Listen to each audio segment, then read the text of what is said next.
당신의 마음을 소중히 여기는 안산단한 FM.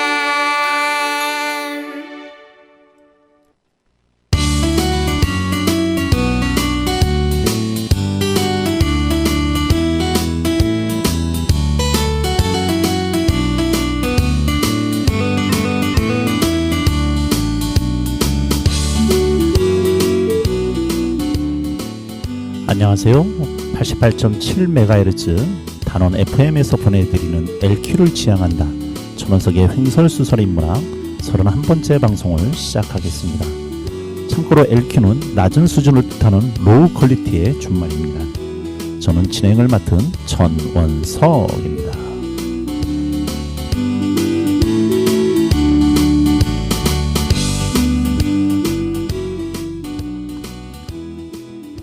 이자크 디네센이 지은 바베트의 만찬이라는 책이 있습니다.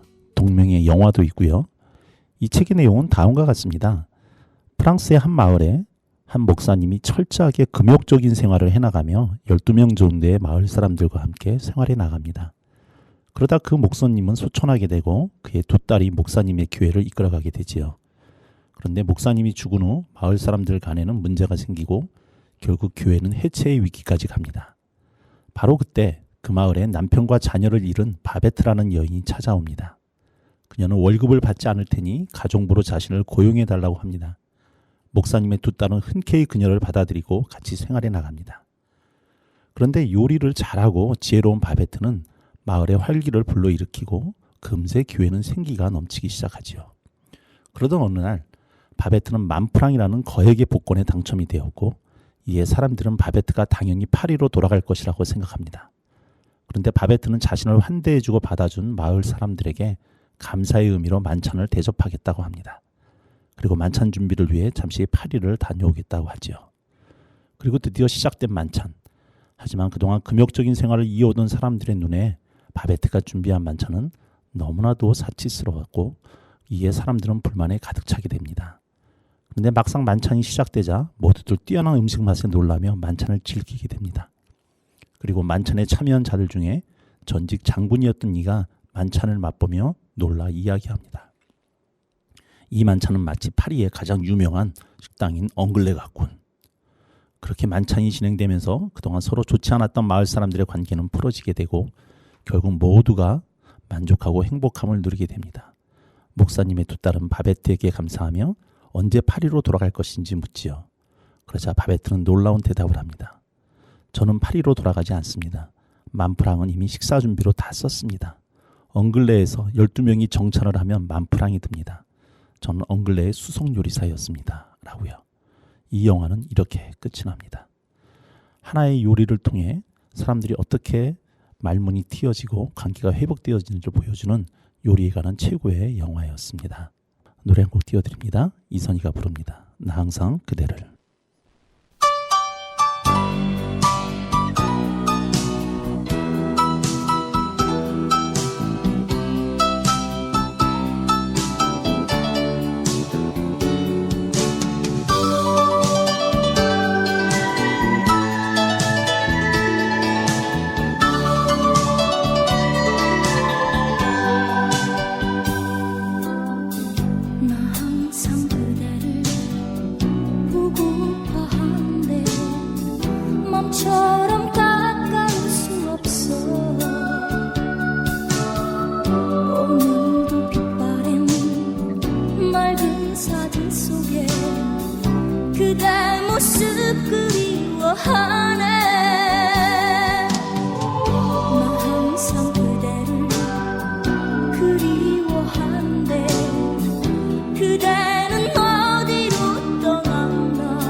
네, 인트로를 요리 이야기로 시작을 했습니다. 그래서 오늘은 요리에 대한 이야기를 좀 해보려고 그러는데요. 오늘 특별히 모실 손님은 귀한 발걸음을 해주신 우리 안산대 식품영양학부 호텔조리학과 교수님으로 계신 박향숙 교수님이십니다. 교수님을 통해서 오늘 요리가 어떤 건지, 그리고 우리 교수님께서는 또 어떤 요리를 이 여름에 추천을 해주실지 한번 교수님을 통해서 요리에 대해 이야기를 한번 들어보도록 하겠습니다. 자, 교수님 안녕하세요. 안녕하세요. 귀한 발걸음 감사합니다. 아유, 불러주셔서 감사합니다. 네. 목소리가 이게 평상시에 듣던 네. 목소리가 또 하고 마이크 목소리하고는 또 틀리시네요. 그러게요. 마이크 목소리를 네, 또 이게 차이가 좀 있는 것 같습니다. 네. 아니, 원래 이렇게 텐션이 항상 좋으신 모양이세요. 텐션을 높여야지 좀 학생들하고 수업을 같이 할 수 있는 것 같아요. 네. 예. 저는 이제 수업 듣는 입장으로. 네. 네, 우리 박향숙 교수님. 지금 경희학 박사님이시고요. 네. 말씀드린 대로 안산대 식품영양학부 호텔조리학과 교수님으로 계시고, 그 다음에 한쿡 아카데미 원장님으로 계시네요. 네. 네, 한쿡 아카데미가 어떤 거죠? 한국 아카데미는요, 안산대학 내에 있고요. 저희가 조리를 또 조리 관련돼 있는 프로그램을 운영을 하고 있습니다. 그래서 한국에서는 뭐 학생들을 대상뿐만 아니라 지역 주민들을 대상으로 해서 프로그램을 진행을 하려고 하고 있고, 앞으로도 아마 더 많은 그 프로그램을 진행하려고 요리에 관련돼 있는 프로그램을 할 건데요.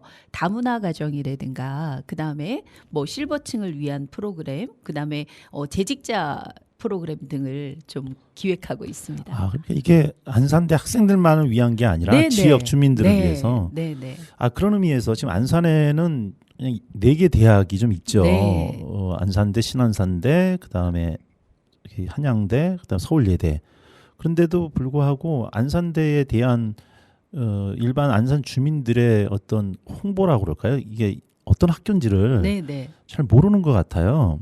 그래서 안산대에 대해서 한번 소개를 한번 부탁 좀 드리겠습니다. 네, 안산대는 올해가 저희가 50주년을 맞이했어요. 그래서 저희가 간호학과부터 시작을 했던 학교거든요. 네. 기독교 학교고요. 그래서 저희 학교 같은 경우에는 물론 이제 간호학과에서 시작했지만 지금은 28개 학과가 운영이 되고 있어요. 그렇게 많아요? 네, 많습니다. 그다음에 이번에 또 신설되는 학과가 있어서 치공과라든가, 네, 그다음에 의료 관련돼 있어서 구조학과라든가 이런 새로운 앞으로의 트렌드가 되는 학과들이 또 신설로 되고 있습니다. 학생들 가만히 얘기를 들어보면 안산대가 의외로 저희는 잘 몰랐는데 네. 예전에 저도 여기 안산에 30년 정도 있었을 때 안산대든 신안산대든 전문대로 원래 시작을 했었죠. 네. 그래서 뭐 학교의 어떤 이렇게 말씀드리면 좀 죄송합니다만 네임 밸류라고 그럴까 이런 것들에 대해서 크게 생각을 안 했는데 어느 날 학생들한테 얘기를 듣다 보니까 내신도 어느 정도 돼야 안산대에 갈 수 있다. 어느 순간 안산대가 확 이렇게 높이 부상된 그 영향을 느낌을 많이 받았어요. 그리고 취업도 잘 된다고 그러고. 네, 맞습니다. 저희가 전문대로 시작을 했지만 간호학과도 4년제 과정이 있고 다른 학과 같은 경우에도 4년제 과정이 또 운영되고 있어요. 그리고 등급으로 따지면 3등급에서 5등급 정도의 학생들이 현재 들어오고 있고요. 저희 만약에 조리학과 같은 경우에도 3년제 과정이지만 3년제 과정에 플러스로 심화 과정이라는 과정을 하고 있거든요. 1년 정도의 과정을 더 추가를 해서 학생들이 학위를 딸 수 있도록 하기 때문에 좀 더 그 레벨업이 되지 않았나 생각이 듭니다. 네. 어떤 과는 뭐 2등급 정도 돼야 되는 또 학과도 있다고 그러시고. 간호학과 같은 경우에는 굉장히 또 높은 레벨의 수준이라고 할 수 있습니다. 그래서 어느 모임에 갔더니 그 안산대 총장님이 나와서 안산대에 대해 말씀을 하시면서 나름대로 이제 한국 대학에 있어서 안산대가 위치와 이런 지위가 어느 정도 생겼는데 아직도 특히 안산 주민들이 안산대를 너무 모르고 계신 거에 대한 안타까움을 표하는 걸 들었었습니다. 그래서 저희 총장님께서도 올해 이제 새로 부임을 하셨는데요. 또 교수님이셨거든요. 존경하는 교수님이셨는데 교수님께서 이제 총장님이 되시면서 상생하는 것이 가장 중요하다. 중요하다. 지역 사회에 안산대학을 알리고 또 우리 인재들이 요 안산에서 또 포진해 가지고 정말 그 안산대학의 인력들이 안산의 구성원이 됐으면 좋겠다라는 생각을 또 가지고 계시거든요. 아, 좋네요. 저는 이제 그 안산대 주변에 계신 네. 분들이 지인이 계신데 네네. 캠퍼스가 산책하기 그렇게 좋다고. 아, 너무 아름답습니다. 네. 저희가 그 캠퍼스가 또 캠퍼스 주변까지 해가지고 대학을 이렇게 돌 수 있는 산책길도 있거든요. 한 번씩 시간 나시면 꼭 오셔가지고 사회자님도 또 한 번씩 예, 산책해 주시면 너무 좋으실 네. 것 같습니다. 그렇게 제가 해보도록 커피는 하겠습니다. 꼭 대접하도록 아이고, 하겠습니다. 감사합니다. 네.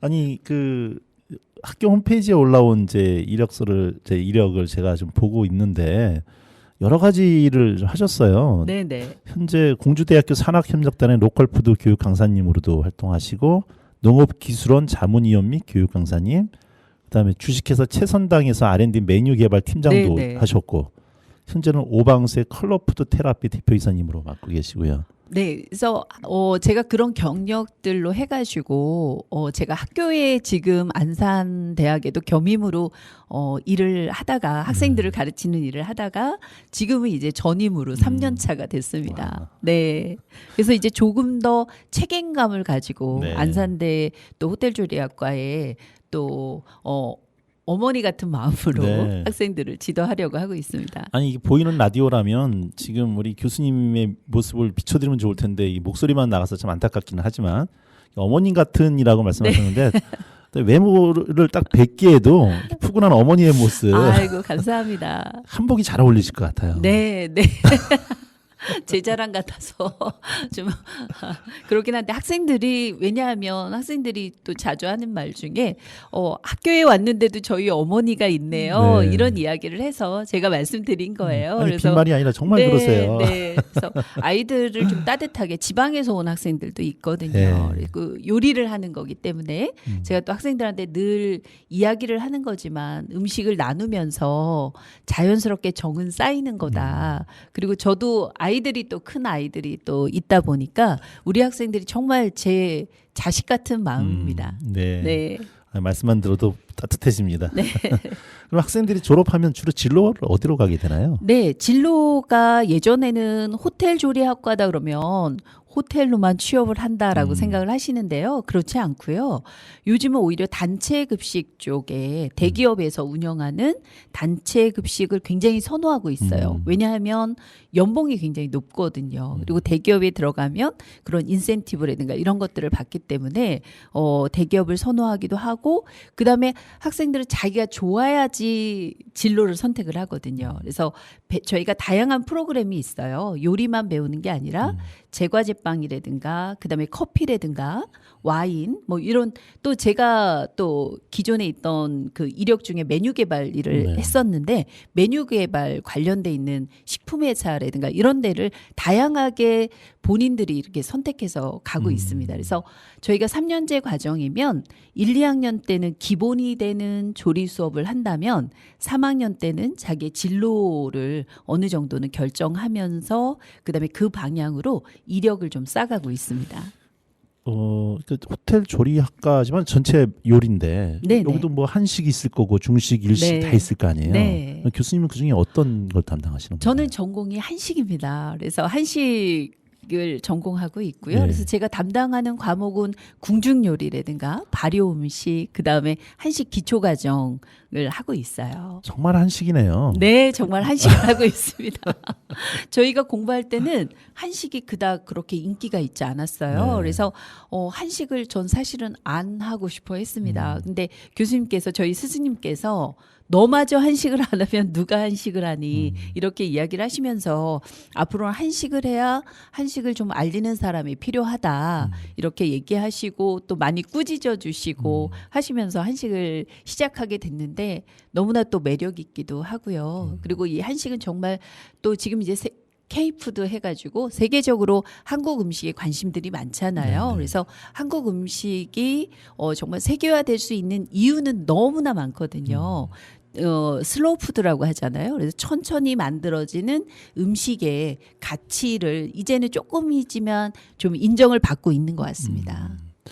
그 한식도 분야가 많을 텐데 방금 말씀하셨듯이 궁중 요리 쪽에 관심 있으신 거고 또 한식의 가장 밑바탕이 되는 게 어떻게 보면은 장맛이라고 보통 네, 얘기하는데 네.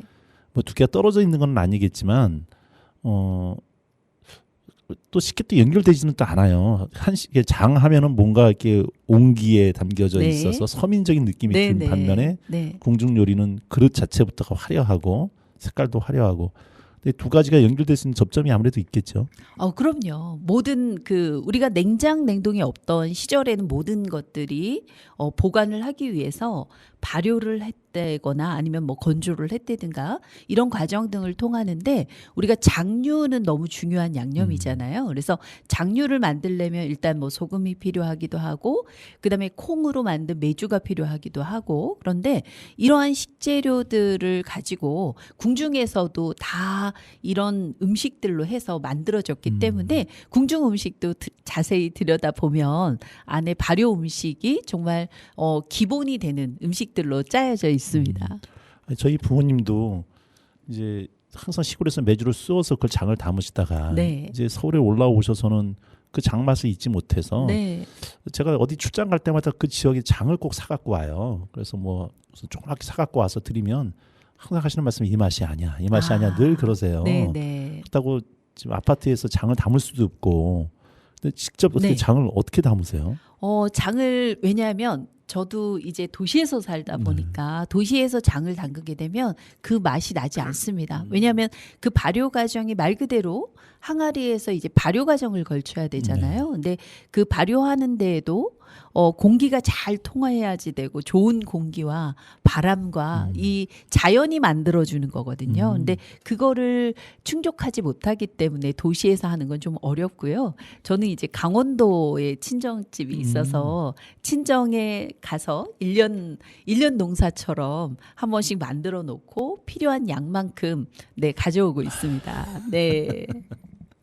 아마 한국에 있는 어머님마다 아마 한국의 장들은 다 그 맛이 틀리지 그렇죠. 않을까, 레시피가 틀리지 않을까 생각이 들어요. 주말에도 제가 가서 장담그기를 프로그램을 하고 왔거든요. 아이들을 데리고요. 그래서 그 프로그램을 하면서 또 그 들어가는 재료들을 똑같이 계량을 해놨어요. 그래서 똑같이 계량을 했음에도 불구하고 조별마다 장맛이 다 틀렸거든요. 바로 만든 장인데도 불구하고 레시피로 따지자면 똑같은 구람으로 들어갔기 때문에 맛이 똑같아야 되잖아요. 그런데 얼마만큼 장을 만들 때에 저어주기 혼합 과정이지만 그 과정이 되었느냐에 따라서도 맛이 틀리게 나온다라는 거죠. 그래서 장맛은 손맛인 건가요? 네, 맞습니다. 네, 장맛은 손맛이고, 자연이 빚어주는 최고의 맛인 것 같습니다. 학생들 입장에서는 집에서 늘 사 먹기만 하던 네. 그런데 직접 장을 담갔을 때 어떤 평이라고 그럴까? 감상을 네, 네. 뭐라고 얘기하던가요? 대부분이 정말 요즘은 이제 보관이나 이런 게 어렵기 때문에 그다음에 식품회사에서 너무 장들이 잘 나오고 있잖아요. 그래서 대부분 사 먹기 때문에 저는 조리학과 학생들한테 꼭 장 만드는 과정을 한 번씩은 볼 수 있게끔 해주거든요. 그 이유는 뭐냐면 비록 내가 구매를 해서 하더라도 우리의 전통장이 어떤 방식으로 만들어지고 그다음에 이 장의 쓰임도라든가 이런 거에 기본을 알아야 되기 때문에 기본을 또 배우는 시간이 될 수 있거든요. 그래서 그거를 배워보면서 학생들도 굉장히 이게 정성이 들어가야 되는구나. 그리고 또 맛이라는 게 이렇게 다양한 맛을 또 만들어내기 위해서는 수고가 필요하다. 그리고 기본이 중요하다. 그거를 좀 깨닫게 되는 것 같아요. 어떤 프로그램이든 요리사들이 나와서 하는 방송 프로그램을 보다 보면 꼭 요즘은 안 빠지던데 네. 밖에서 이렇게 요리를 해주시는데 집에서도 그렇게 요리를 해주시는가? 네, 그래서 제가 외부로 나가는 일들이 굉장히 좀 많습니다. 그래서 사실은 집에서 자주 할 수는 없지만 저희 가족은 일주일에 한 번은 무조건 가족들이 다 모여서 식사하자. 네. 예요. 그래서 그거를 좀 지키려고 노력을 하고 있고요. 일주일에 한 번이라도 다른 때 이제 간단하게 준비해놨던 걸로 식사 준비를 한다면 일주일에 한 번 정도는 가족을 위해서 정말 이렇게 뭐 만찬까지는 아니지만 고르게 영양이라든가 그 다음에 맛이라든가 이런 걸 갖춘 거를 아이들하고 남편에게 식사 대접을 하려고 노력하고 있습니다. 주로 어떤 요리 해주세요? 저희 가족들은 정말 너무 칭찬을 너무 많이 해가지고요. 와. 제가 요리를 집에서 안 하고 싶다가도 그 칭찬 때문에 하게 되는 것 같아요. 그래서 저도 저희 가족들한테 배워서 저희 학생들한테 칭찬을 좀 많이 하려고 노력하고 있거든요. 근데 저희 가족들은 좋아하는 게 김치 들어간 찜 종류를 좋아해가지고요. 김치 들어간 뭐 갈비찜이라든가 그 다음에 또 좋아하는 건 저희는 또 샤브샤브를 아주 좋아합니다. 샤브샤브도 좋아하고 그 다음에 월남쌈도 좋아해요. 그래서 야채를 많이 먹을 수 있기 때문에 그리고 뭐 너무 많은 양의 음식을 하진 않지만 매번마다 좀 틀린 메뉴를 하려고 하고 있습니다. 정말 행복한. 네. 그 자녀분이 네. 제가 애국자거든요. 그래서 아이가 3명입니다. 그래서 큰 아이들은 이미 두 아이는 성인이 됐지만 지금 3학년짜리 또 아이가 있어요. 대학교 3학년? 초등학교 3학년. 초등학교 3학년이요? 네, 초등학교 3학년입니다. 그래서 지금도 여기 나오면서 나오기 전에 유부초밥을 열심히 만들어 놓고 나왔습니다. 그럼 다 따님이세요? 아니면? 큰 아이는 남자아이고 둘째가 여자아이고요. 네, 셋째는 또 남자아이입니다. 그럼 두 번째 따님도 요리를 좋아하시나요?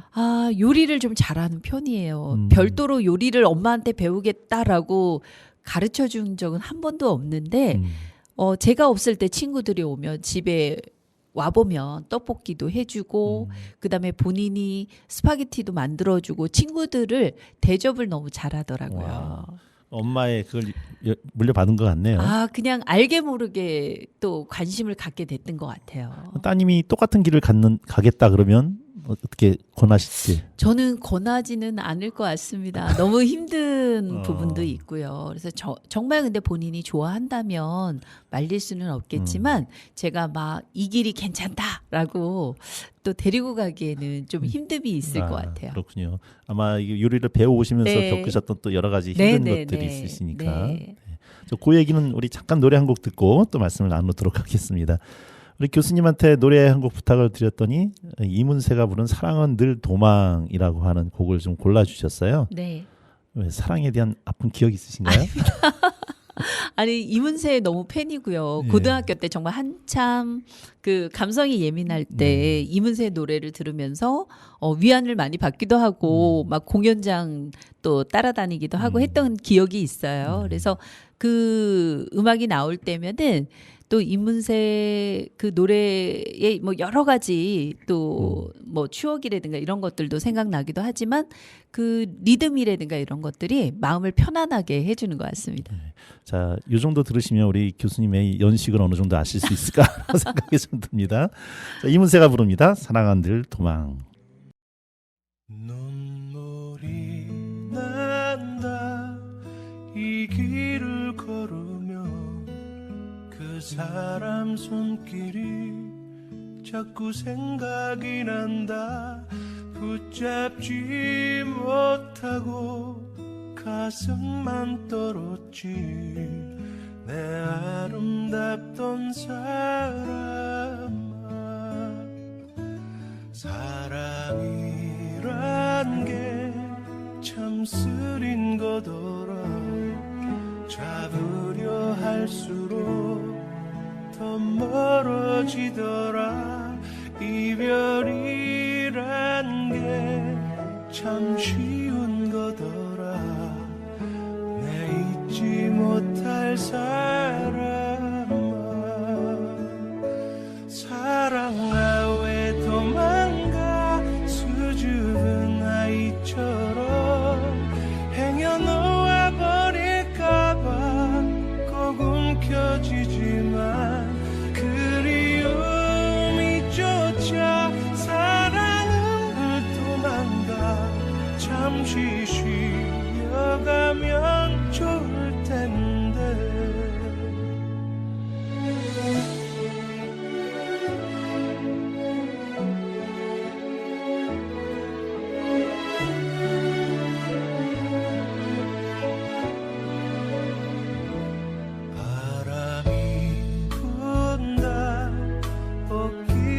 세워도 차가운 이별에 눈물이 차올라 잊지 못해서 가슴에 사무치 내 소중했던 사랑아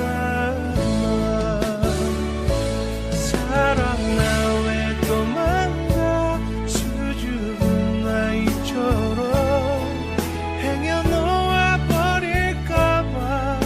꼭 움켜쥐지만 그리움이 쫓아 사랑은 늘 도망가 잠시 쉬어가면 좋을 텐데 기다림도 애태움도 다 버려야 하는데 무얼 찾아 얘기로 서성일까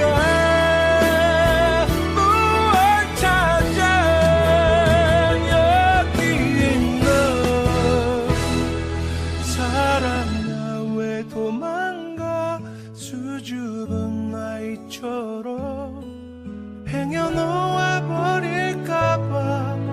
꼭 움켜쥐지만 그리움이 쫓아 사랑은 늘 도망가 잠시 쉬어가면 좋을 텐데 잠시 쉬어가면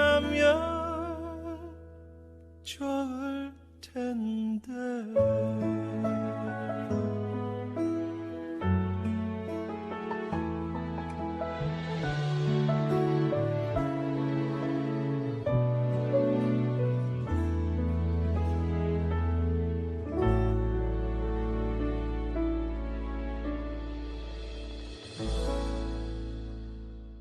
네, 이문세의 사랑은 늘 도망 노래 들으셨습니다.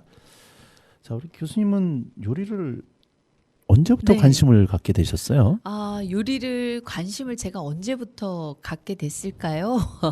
저는 일단 제 친정 어머니께서 네, 저희 집이 종갓집 며느리셨거든요. 오. 그래서 거의 한 달에 뭐 2번, 3번 정도 집에 행사가 있었어요. 제사도 많고. 그래서 어머님이 또 혼자 일을 하시다 보니까 고사리 같은 손이지만 딸들의 손길이 필요하셨던 거죠. 그래서 저희 딸이 좀 많습니다. 그래서 딸이 저희 6이거든요. 네. 그 딸들이 모여 앉아가지고 떡도 빚고 그다음에 뭐 만두 또 겨울철에 만두를 빚기도 하고 그리고 또 전을 부치기도 했었던 것 같아요. 초등학교 때부터요. 그래서 어릴 때부터 어쩔 수 없이 이제 엄마를 도와드려야 되니까 하기 시작했던 것이 이제 시작이 되지 않았을까 싶고요.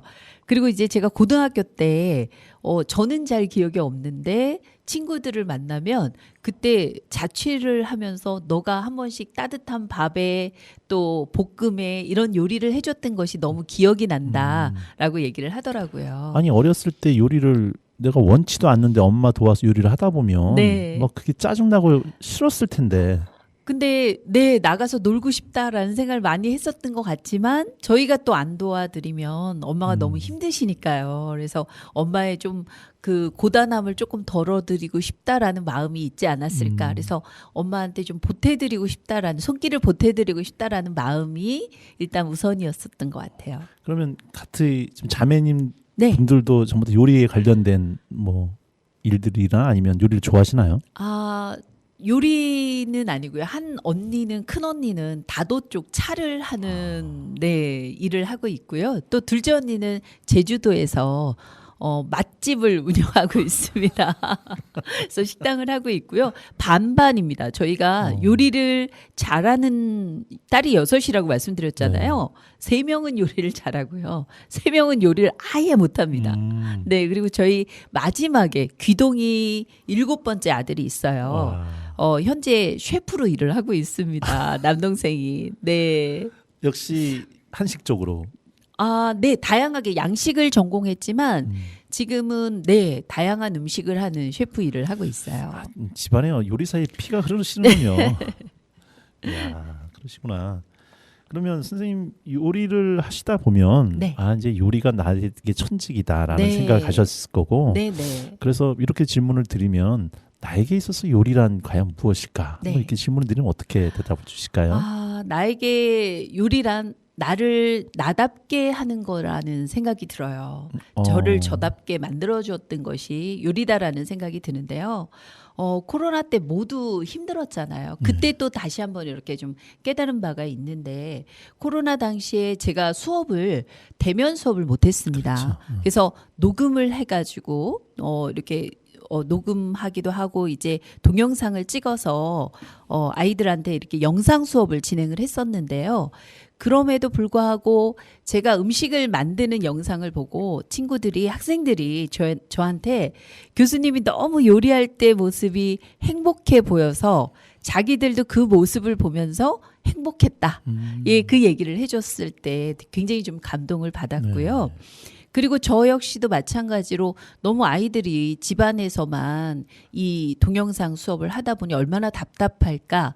저 아이들한테 좀 위로해주는 뭐 멘트라든가 그다음에 음식이라든가 이렇게 간단한 요리지만 가족과 음식을 만들어서 우리 나눠 먹으면서 위로받자. 그리고 위로해주자. 네, 그렇게 또 이야기를 나눴었거든요. 그래서 또 이렇게 대면했을 때, 친구들이 만났을 때, 자기들이 직접 또 교수님한테 동영상이지만 배웠던 요리로 가족들한테 대접했을 때, 가족들이 이렇게 모여 앉아서 음식 먹으면서 웃을 일이 없었는데, 예, 한번 이렇게 웃게 되고 행복한 시간을 보낸 것 같습니다. 라고 얘기를 해주더라고요. 그래서 저는 제가 가장 또 행복해 하는 일이 요리를 가르치는 일이기 때문에 내 한 일에 대해서 보람을 느낄 수 있고 또 그게 또 저의 모습이지 않나라는 생각을 합니다. 요리도 재능이 좀 있어야 되는 건가요? 아, 재능은 사실 저는 재능이라고 생각하기보다는 내가 얼마만큼 애정을 갖느냐 그리고 요리를 좋아하느냐인 것 같아요. 저희도 처음에 학생들이 들어오면 실력들이 다 틀려요. 어느 친구들은 너무 잘하는 미리부터 말 그대로 조기 교육을 받아서 요즘 학원이나 이런 데서 교육을 받고 특성화 고등학교에서 거의 뭐 저 대학 그 수준만큼 배우고 오는 친구들도 있습니다. 그리고 아예 인문계에서 공부를 하고 와서 전혀 요리를 시작하지 않은 친구들도 있거든요. 그럼 그 친구들이 고민 상담을 해요. 요리를 저는 못하는데 언제 쟤네를 따라갈 수 있을까요? 이렇게 질문을 하거든요. 근데 요리는 제가 그 친구를 상담하면서 요리를 지금은 차이가 나겠지만 종이장 한 장 차이다. 이렇게 얘기를 하거든요. 왜냐하면 좋아하고 즐거워하면 그 따라가는 거는 정말 한 1, 2년이면 금방 내 수준 차이가 별로 나지 않습니다. 그래서 요리는 즐거운 마음으로 하면은 얼마든지 재능 아닌 재능이 되지 않을까 생각하고 있습니다. 남학생들도 학생들 중에 몇 프로 정도 되나요? 남학생들이 60%에서 70% 정도 같아요. 남학생이 더 많아요? 네, 그럼요. 네, 더 많습니다. 네. 의외네요. 네, 남학생들이 또 실무 쪽에서 일하는 친구들도 훨씬 더 많고요. 요리를 정말 또 관심 있어 하고 앞으로는 그만큼 또 요리에 이 직업군으로 남학생들이 많이 차지하고 있어요. 저는 남학생들이 좀 몇 명이 안 될 거라고 생각을 했는데 제 상식을 좀 깨버렸습니다. 예, 특별히 이제 제가 오늘 모시면서 그래도 이게 교수님한테 우리 청취자들이 들었을 때 네. 좀 음식 중에서 가장 중요한 거 하나 정도만 좀 얘기를 해주시면 좋겠다라고 말씀을 드렸더니 소금에 대해서 말씀을 주시면 좋겠다라고 갖고 오셨어요. 네. 그래서 왜 소금인지 한번 부탁 좀 드리겠습니다. 네. 소금은 가장 음식에서 가장 중요한 역할을 하는 게 소금입니다. 그리고 가장 처음에 양념이 소금인 것 같아요. 그래서 우리 사회자님께서는 혹시 우리가 평생에 소금을 얼마 정도 먹는다고 생각하십니까? 전혀 생각을 안 해봤네요. 그래도 한번 이렇게 감을 좀 잡으셔가지고 소금을 얼마나 먹을까요? 한 가마니 40kg 정도? 40kg요? 너무 많나요? 아닙니다. 더 좀 써주시면 좋으실 것 그래요? 같아요. 네. 그럼 많이 잡아가지고 네, 몇 톤 정도 될까요? 톤까지 가야 돼요? 네, 톤까지 갑니다. 톤까지 갑니다. 와, 그럼 한 2톤? 와, 많이 쓰신 것 같지만 네. 실질적으로 평생에 먹는 소금량이 13톤이라고 합니다. 한 너무- 사람이요. 네, 너무 놀랍죠. 너무 놀랍죠. 네. 믿어지지가 않네요. 믿어지지가 않습니다. 네, 근데 왜냐하면 우리가 보이지 않게 먹는 염도 양이 굉장히 많아요. 근데 실질적으로 이 소금이 그렇게 꼭 먹어야 되는 재료임에도 불구하고 현대 질병이라고 하잖아요. 그래서 현대 질병하게 되면은 대표적인 게 고혈압이라든가 당뇨라든가 비만을 들 수 있거든요. 근데 이 성인병의 또 가장 원인이 되는 게 바로 소금이거든요. 그래서 정말 소금은 잘 먹어야 된다라는 생각을 제가 갖고 있습니다. 아니 비만이나 이런 쪽은 설탕이라고 생각을 하지 네. 소금이라고 생각은 안 했는데. 소금도 영향력이 굉장히 높습니다. 그리고 또 오히려 소금을 너무 왜냐하면 요즘 이 성인병 때문에 다이어트에 또 집중하는 사람들이 네. 굉장히 많잖아요. 좋은 몸을 만들려고 젊은 친구들은 정말 몸 만들기를 하나의 또 버킷리스트로 많이 잡고 있는데 그러다 보면 너무 저염을 하는 경우들이 있어요. 그래서 저염의 문제점은 뭐냐면 빈혈 증세가 올 수도 있고요. 그다음에 어지러움증이 올 수도 있고 또 타 몸에 그 질병을 유발할 수가 있습니다. 특히 염증을 우리 염도가 그 혈관에 적정량이 있어야 되는데 그렇지 않을 경우에는 굉장히 많은 병이 생기지만 특히 염증의 수치가 높아질 수가 있다고 해요. 문제는 일반인이 뭐 네. 소금을 이렇게 조절해가면서 먹을 수 있을 정도로 신경 쓸 수는 없잖아요. 네, 그렇죠. 어떻게 해야 되는 겁니까? 그러면? 그래서 외식을 하게 되면 우리도 모르게 많은 양의 소금을 먹게 되거든요. 그래서 외식을 하거나 그다음에 요즘 배달 음식이 많이 먹게 되잖아요. 그래서 소금량을 먹게 되는데 소금량을 조금 줄이는 방법보다는 좀 희석하는 방법 이런 방법으로 물을 좀 많이 드시는 것도 좀 보탬이 될 수 있고요. 또 한 가지는 채소를 많이 먹는 거예요. 채소류에도 아주 미량이지만 그 염도가 포함이 되어 있거든요. 그래서 그러한 염도들을 신선한 채소를 먹게 되면 훨씬 더 그 짠기를 많이 느끼게 되고 소금량을 좀 줄여서 먹게 될 수가 있어요. 근데 우리가 너무 외식을 하거나 이렇게 되면 본의 아니게 염도 수치가 또 많이 높아질 수가 있습니다. 가능한 한 외식이나 주문 음식은 가능한 한 줄이고 네. 평상시 식단에서 채소를 좀 많이 네, 먹고 네, 네. 그러면서 자연스럽게 몸 안에서 소금 염도를 희석시킬 수 있도록. 네. 그래서 사실은 그게 쉬운 일은 아니지만 배달 음식이나 이거를 먹더라도 집에 항상 먹을 수 있는 채소, 과일 이런 것들을 좀 냉장고에 좀 보관해 두셨다가 그런 배달 음식을 먹더라도 같이 먹으면 좀 좋겠다라는 생각이 듭니다. 집에 아드님 초등학교 3학년 아드님은 네. 배달 음식 안 시켜주세요? 너무 떡볶이를 좋아해서요. 제가도 만들어주지만 또 이렇게 사 먹는 또 그 맛이 있잖아요. 그걸 이렇게 좋아하게 되는데 그럴 경우에는 옆에 뭐 과일이라든가 이런 것들을 같이 좀 곁들여 먹을 수 있도록 준비를 해줍니다. 아니, 가족들도 전체적으로 밤에 야찬 같은 거 할 때 네. 직접 요리하기는 좀 그렇고 우리 한번 치킨 시켜 먹자. 그렇죠, 그렇죠. 잘 안 하시겠어요 그러면? 치킨 같은 거 아니죠. 치킨은 또 우리 그 혹시 4대 배달 음식 혹시 알고 계신가요? 치킨, 피자, 족발, 네, 맞습니다. 어. 한 가지 마지막 한 가지는 뭘까요? 보쌈이었나요? 중식입니다. 짜장. 네, 네, 네. 네. 짜장면이나 짬뽕해서 중국 음식 그게 4대 배달 음식으로 있거든요. 근데 4대 배달 음식을 싫어하는 한국 사람들은 없을 거예요. 그러겠죠. 배달의 민족이기 때문에. 예. 네. 4대 음식을 굉장히 좋아하게 되는데 이 음식들의 문제점이 바로 뭐라고 혹시 생각하실까요?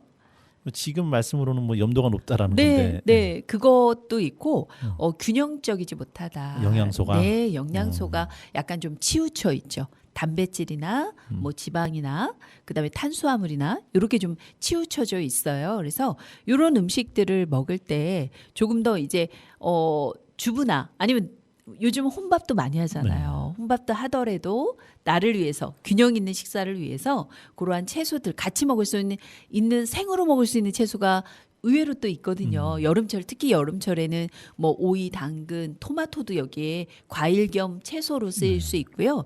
그다음에 양상추, 양배추 이런 것들을 썰어서 요즘은 마트에 가면 소스가 정말 다양한 드레싱 소스들이 네. 나와요. 그래서 냉장고에 직접 만들면 좋겠지만 그렇지 않을 경우에는 그런 소스를 조금씩 이렇게 곁들여서 이런 배달 음식을 먹으면 밸런스도 영양의 밸런스도 좀 맞출 수 있고 염도 조절에도 좀 도움이 되지 않을까 생각이 듭니다. 저한테 불가능한 얘기를 자꾸 네.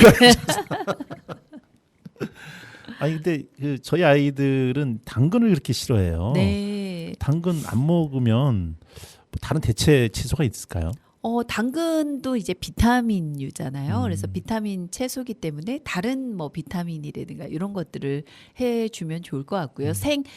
그 당근을 싫어하는 이유 중에 하나가 당근의 특유의 그 향이나 맛 때문에 그럴 수가 있거든요. 그래서 당근은 그 피클 형태로 만들어서 드셔도 좋고요. 그래서 약간 그 맛이 좀 그 특유의 맛을 좀 없애려면 당근을 좀 썰어서 식초, 설탕 이런 그 우리 피클이라고 만들듯이, 하잖아요. 예. 네, 피클 만들듯이 같이 곁들여서 식감도 조금 그 강한 맛을 조금 줄여주고 또 그 특유의 맛도 좀 없애주면 되지 않을까 싶고요. 아니면 볶는 방법도 있어요. 볶으면 영양소 파괴 안 되나요? 아닙니다. 당근은 오히려 당근의 비타민은요 지용성 비타민과 같이 먹었을 때 훨씬 더 흡수력이 좋아지기 때문에 살짝의 기름을 넣고 내가 적당한 식감이 날 정도로 볶아서 드시면 훨씬 더 영양이 좋습니다.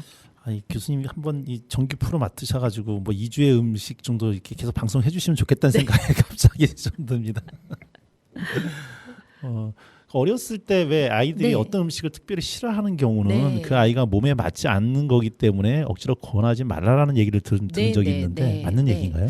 그 부분도 또 무시를 못할 것 같아요. 왜냐하면 어떤 채소라도 개인의 어떤 체질적으로 따라서 몸에 안 받는 경우들이 있어요. 의외로 오이 알러지인 친구들도 있고요. 그다음에 뭐 복숭아 알러지라든가 여러 가지 채소 알러지들이 있거든요. 그래서 그게 정말 뭐 약으로 고칠 수 없는 그런 경우들도 있기 때문에 굳이 안 먹는 거를 억지로 권하는 거는 옳지 않다는 생각을 저도 해보지만 또 한편으로는 어릴 때 우리 영어를 배우더라도 조기 교육이라고 네. 하잖아요. 음식도 마찬가지입니다. 우리 입맛에서 어떤 음식을 먹어봤느냐가 나중에 그 음식의 식습관이 결정되거든요. 그렇죠. 예. 그래서 어릴 때 먹었던 게 어른이 돼서도 그 입맛을 이렇게 찾거나 원하는 경우들이 있어요. 그래서 어릴 때 다양하게 음식을 먹어보는 건 너무 중요한 것 같습니다. 요리를 하면서 뭐 아까 이제 요리는 나를 증명하는 뭐 그런 천직이라고 말씀하셨는데 네. 그래서 가장 내가 요리를 정말 잘했구나. 물론 아까 이제 학생들 그런 얘기를 들으셨을 때도 있었지만 뭐 에피소드라고 그럴까요? 뭐 그렇게 느끼셨던 한 가지 정도 얘기를 해주신다면 어떤 게 있을까요? 요리를 선택한 또 이유 중에 하나는 제가 고등학교 때도 진로를 결정할 때 내가 무엇을 하고 싶을까 했을 때 정말 잘하는 게 없었던 것 같아요. 딱히 없었는데 그때 이제 꿈이 뭘까 이렇게 고민을 하다가 현모양처가 되고 싶다. 너무 올드하죠. 그런데 그 당시에 그런 생각을 했었어요. 네. 그랬더니 친척 어르신께서 요리를 하면 어떻겠니? 요리를 잘하면 30년 이상을 사랑받을 수 있다. 외모가 예쁘면은 얼굴이 예쁘면은 3년 가고 뭐 그런 얘기가 네, 있잖아요. 그래서 음식을 잘하면 30년 이상 간다. 그래서 그러면 조금 잘할 수 있는 게 있으니까 한번 요리를 해볼까 해서 전공을 하게 된 그러면 네, 계기가 됐습니다. 저는 말씀 들으면서 네. 자연스럽게 고등학교 때부터 나는 요리를 할 거야라고 생각해서 학교 가신 게 아니라 네, 처음에는 요리에 생각이 없으셨는데 네.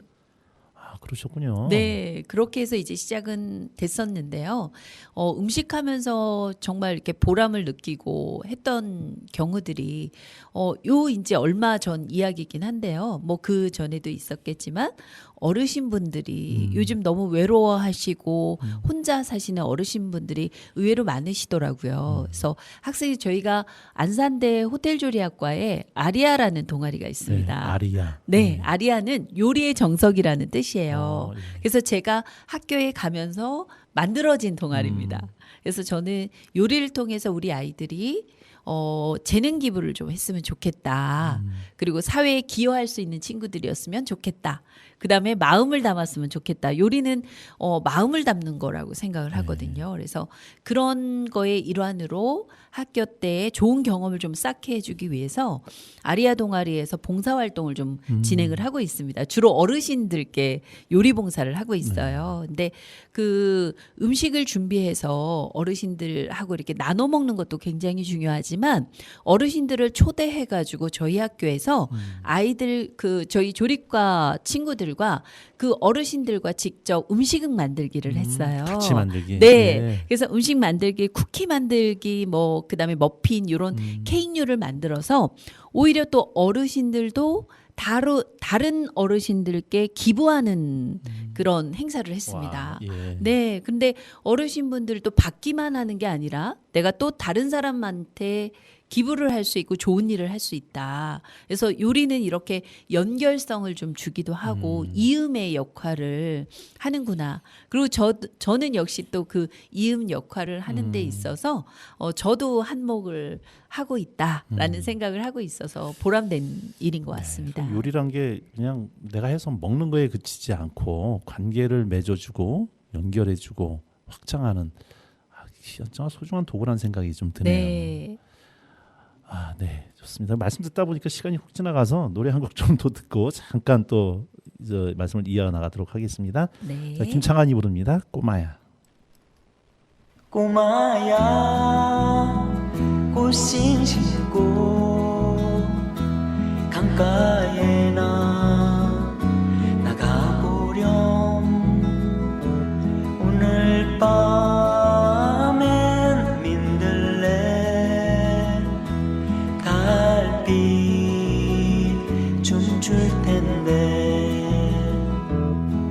너는 들리니 바람에 묻어오는 고향빛 노랫소리 그건 아마도 불빛처럼 예쁜 마음일 거야 꼬마야 너는 아니 보랏빛의 무지개를 너의 마음 달려와서 그 빛에 입 맞추렴 비가 온 날엔 달빛도 퇴색되어 마음도 울적한데 그건 아마도 산길처럼 굽은 발길일 거야 꼬마야 꽃신 신고 강가에 나가보렴 오늘 밤엔 민들레 달빛 춤출 텐데 너는 들리니 바람에 묻어오는 고향빛 노랫소리 그건 아마도 불빛처럼 예쁜 마음일 거야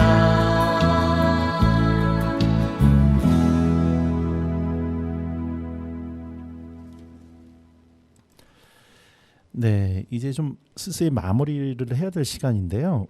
저는 요리를 전혀 못하는 사람이라 그냥 나이 들어서 한 3-4가지 정도 요리를 해서 좀 배워놔야겠다. 그래야 와이프가 놀러 갈 때 혼자서 찬밥 먹지 않을 것 같은 느낌이 들기도 네. 하고 애들이 놀러 왔을 때 그래도 제가 해준 요리를 해놓고 나서 애들하고 얘기할 거리가 생기지 않을까 뭐 이런 생각을 좀 갖고 있는데요. 이런 저 같은 사람한테 네. 아니면 또 방송을 듣는 청취자분들한테 요리할 때 이런 거 정도는 좀 지켜줬으면 좋겠다. 뭐 음식을 만들 때 네. 팁이라 그럴까. 네, 네. 한번 부탁 좀 드리겠습니다. 네. 저희 안산대에서 한국 아카데미가 있다고 말씀드렸잖아요. 꼭 준비해서 저희 학교에 와서 배우실 수 있도록 네. 네, 저 프로그램을 진행해 보도록 저 하겠습니다. 꼭 그러겠습니다. 네, 네, 감사합니다. 네, 요리할 때 뭐 팁이라기보다는 요즘은 코로나 이후에 정말 발달된 게 뭐냐 하면 그 배달 음식이잖아요. 네. 그래서 배달 음식과 그다음에 뭐 밀키트 제품, 반조리 제품이라고 하죠. 그래서 그런 제품들을 먹을 수밖에 없고 그다음에 이제 주부들도 또 직장에서 일을 하기 때문에 집에 들어와서 급하게 뭔가를 준비하기 어렵기 때문에 외식 브랜드나 이런 데에서도 이런 밀키트 제품들이 굉장히 많이 나오고 있어요. 그래서 그 연구하시는 분들이 정말 빠른 시간에 빠르게 조리할 수 있도록 준비들을 너무 잘해서 정말 제가 봐도 놀라울 정도로 그런 음식들이 잘 나오고 있거든요. 근데 그 배달 음식에도 하나의 또 팁이 있어요. 배달 음식이나 그런 밀키트 제품이에요. 그래서 오늘은 제가 간단하게 밀키트 제품을 그래도 맛있게 먹을 수 있는 방법. 특히 이제 불고기를 우리 한국 사람들이 굉장히 좋아하잖아요. 그래서 불고기는 마트에 가도 이미 양념돼 있는 이런 불고기를 팔거든요. 그렇죠. 그래서 가장 대표적인 불고기 팁을 한번 드리고 네. 싶어서요. 예. 그래서 불고기는 양념된 걸 사오거나 아니면 밀키트 제품이 있을 경우에 먼저 그냥 그거를 볶아서 이렇게 드시는 걸로 알고 있고 아니면 한 번에 불고기 넣고 야채 한 번에 넣고 다 한 번에 이렇게 볶아서 요리를 하시잖아요. 네네. 그런데 그것도 순서가 있습니다. 그래서 순서를 좀 알려드리자면 그리고 좀 더 내가 사온 음식이 아니라 집에서 만든 음식처럼 네 먹는 방법을 알려드릴 텐데요. 첫 번째는 팬에다가 기름을 조금 1큰술가량 정도 참기름을 둘러주세요. 참기름이 없으면 식용유도 괜찮습니다. 그래서 1큰술을 넣고 냉장고에 혹시 다진 마늘이 있다면 마늘을 1큰술가량 넣어서 중불 정도에서 살살 이렇게 볶아주시는 거예요. 그래서 한 2분 정도 볶아주시면 노릇노릇 마늘이 볶아지거든요. 그렇게 볶은 다음에 불고기 준비돼 있던 불고기를 넣어서 저어주면서 불고기는 얇게 썰은 고기이기 때문에 서로 이렇게 뭉쳐질 수가 있어요. 그래서 나무 젓가락이라든가 뒤집개를 사용해서 볶아가면서 이 불고기를 볶으시면 돼요. 소고기를 볶아주시고 소고기가 반 정도 익었을 때 그때 야채를 넣어주셔야 돼요. 왜냐하면 불고기는 고기 자체에 수분도가 있기 때문에 핏물이 나와 있거든요. 근데 그 핏물이 있는 상태로 야채를 넣게 되면 야채에 핏물이 배서 맛이 좀 덜합니다. 그래서 먼저 반 정도 볶아놓은 상태에서 그다음에 양파라든가 당근채라든가 이런 야채들을 넣어주시는 거예요. 그래서 야채를 넣고 다시 한 3분 정도 이렇게 볶아주신 다음에 그런 다음에 이제 거기에다가 나머지 또 이제 파채를 넣어주시면 돼요. 그래서 파채는 파를 이렇게 썰은 채가 그 밀키트 제품에는 파채까지도 다 오거든요. 아니면 그냥 불고기만 사왔다 그러면 집에 있던 파가 있으면 파를 채 썰은 것을 나중에 넣어주시는 거죠. 그래서 한 1분 정도만 볶아주시는 거예요. 그럼 파향이 배어들면서 고기의 풍미가 나고요. 그리고 불을 끈 다음에 거기에다가 참기름 다시 그다음에 후추를 넣어주세요. 참기름하고 후추는 휘발성이에요. 그래서 향이나 맛이 날아가기 때문에 불을 끈 다음에 넣어주시면 좋습니다. 불을 끈 다음에. 네, 네. 그냥 밀키트 사갖고 와가지고 그냥 바로 놓고서 네.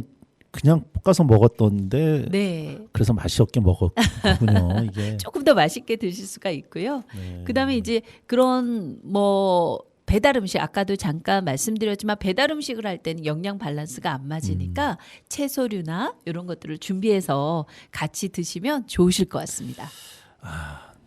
좋은 팁 하나 얻어갑니다. 네. 다음 기회에는 또 다른 걸로 팁을 드리도록 하겠습니다. 진짜 개인적으로 좀 교수님하고 얘기하면서 전문적으로 요 특별한 시간들을 좀 계속 정기적으로 만들었으면 좋겠다는 생각이 좀 들어요. 교수님이 강의하시면서 개발하시고 또 아셨던 것들을 방송을 통해서 알려주시면 어떨까 이런 생각이 좀 드는데 교수님 고민 좀 한번 해주시기 바랍니다. 8월 달에 또 중요한 계획이 있으시다고요? 아, 네. 저희 그 동아리에서요. 아리아 요리 동아리에서 또 학생들하고 교수님들하고 태국을 가게 됐습니다. 그래서 태국에서 요리 봉사를 가는 거거든요. 그래서 태국에 있는 국제 그 학교가 있어요. 그래서 초등학교부터 중학교까지 있는 국제 학교인데 거기에 요즘 K푸드에 너무 관심들이 많아서 그 동남아 지역 친구들도 관심들이 많다 그래서 한국 음식을 꼭 먹어보고 싶다 이런 요청이 와가지고 저희가 그 아리아 팀과 또 몇몇 교수님들과 같이 가서 한국 음식을 좀 맛있게 만들어서 보여주기도 하고 또 맛있는 음식을 만들어주려고 가려고 계획하고 있습니다. K푸드 전도사가 또 되셨겠군요. 네, 네. 네. 요리 하나를 가지고 단순히 먹는데 그치는 게 아니라 뭐 관계를 설정하고 봉사와 거기다 국위선양까지 여러 가지 일들을 도모하고 또 진행하고 계신 우리 박향숙 교수님 모시고 오늘 이야기를 좀 나눴습니다. 아니 이야기를 하던 가운데 아까 소금 얘기도 더 해주실 얘기가 많았는데 시간상 이제 아까 음악 나가는 동안에 지금 방금 나눴던 얘기로 제가 방향을 좀 돌렸습니다. 다음에 다시 한번 모시고 더 좋은 이야기들, 특히 아까 장애에 대한 이야기를 하셨는데 그 얘기 좀 더 듣고 싶기도 하고요. 네. 꼭 다시 한번 저 부탁을 좀 드릴 테니까 한번 태국 갔다 오셔가지고 학생들하고 같이 나오셔서 방송 좀 부탁 좀 드리겠습니다. 네, 불러주시면 언제든 와서 또 우리 안산 시민들이 또 들어주시는 프로라 네, 또 열심히 또 음식에 관련돼 있어서 또 전달할 수 있도록 하겠습니다. 제가 지금 31번째 방송인데 보통 게스트들 나오시면 게스트들이 다들 긴장들 하셔가지고 제가 이렇게 끌고 가야 되는 느낌이었는데 오늘은 제가 교수님한테 자꾸만 놀리는 느낌이에요. 워낙 텐션이 이렇게 하시고 말씀을 항상 학생들하고 이렇게 말씀하셔서 그러신지 모르지만 제가 너무 편하게 오늘 방송을 좀 했습니다. 감사합니다. 오늘 귀한 자리 해주셔서 감사합니다. 네, 교수님. 감사합니다. 네. 마지막 노래 드립니다. 이규석이 부릅니다. 기차와 소나무.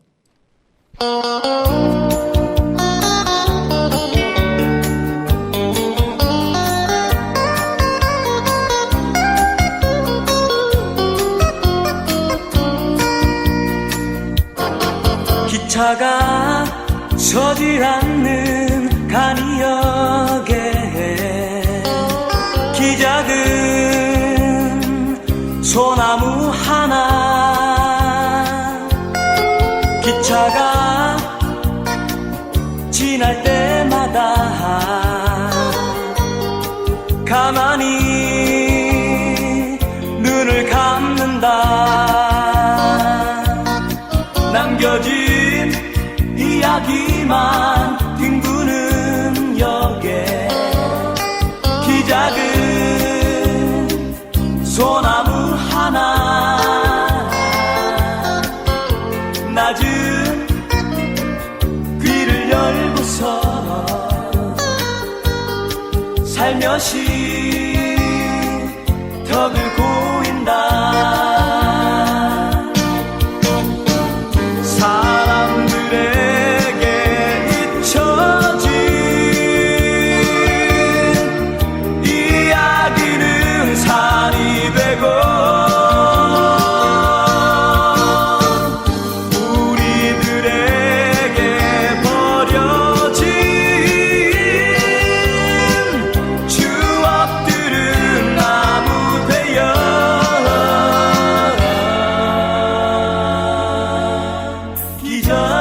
소리 없는 아침이면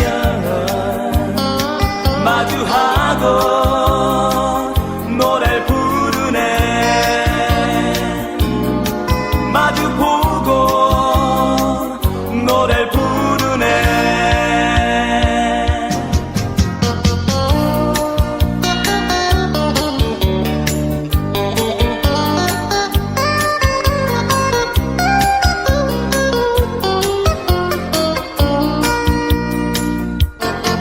기차가 서질 않는 간이역에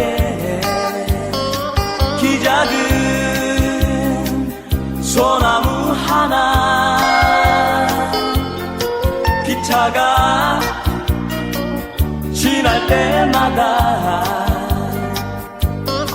가만히 눈을 감는다.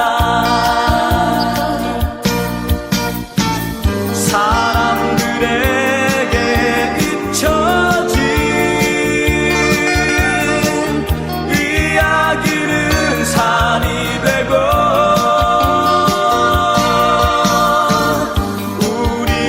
우리들에게 버려진 추억들은 나무 되어